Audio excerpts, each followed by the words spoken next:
অন্তর্বর্তী সরকারের বছর পূর্তি আজ গেল এক বছরে আর্থিক খাত, আইন ও বিচার বিভাগ এবং পররাষ্ট্রনীতি সহ বেশ কিছু ক্ষেত্রে সফলতা এনেছে সরকার। এছাড়া এই সরকারের আরেকটি বড় সাফল্য গণতান্ত্রিক সংস্কারের পথে এগিয়ে যাওয়া ও জুলাই ঘোষণাপত্র প্রকাশ। ছাত্র জনতার গণ অভ্যুত্থানে হাসিনা সরকারের পতনের পর ২০২৪ সালের ৮ আগস্ট ডক্টর মোহাম্মদ ইউনূসের নেতৃত্বে গঠিত হয় অন্তর্বর্তী সরকার। সরকারের এক বছরে সফলতার আরও খবর জানাচ্ছেন মফিউর রহমান।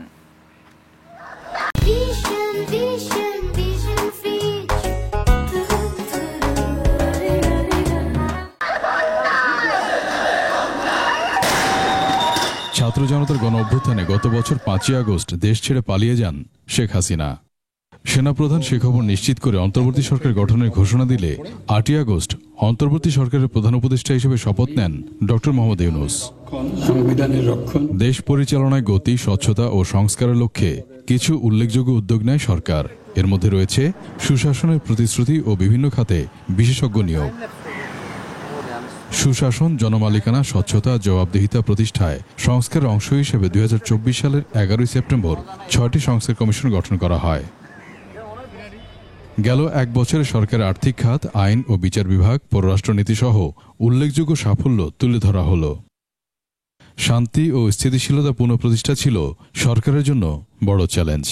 জুলাই গণ অভ্যুত্থানের পর বিশৃঙ্খল পরিস্থিতি ঠিক করে দেশজুড়ে শান্তি ও শৃঙ্খলা ফিরিয়ে আনা হয়। পাশাপাশি গ্রেপ্তার করা হয় বিশৃঙ্খলার সাথে জড়িতদের। ধ্বংসপ্রাপ্ত অর্থনীতি পুনরুদ্ধার, খাদ্য মূল্যস্ফীতি প্রায় ১৪% থেকে অর্ধেকে নামানো হয়। মূল্যস্ফীতি ৮.৪৮% নেমে আসে, যা বিগত ৩৫ মাসের মধ্যে সর্বনিম্ন। প্রবাসী আয় $৩০.৩৩ বিলিয়ন রেকর্ড সৃষ্টি করে এবং দীর্ঘ সময় পর টাকার মান ডলারের বিপরীতে শক্তিশালী হয়।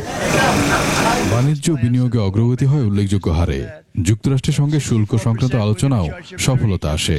গত সরকারের তুলনায় দ্বিগুণ এফডিআই প্রবাহ নিশ্চিত হয়।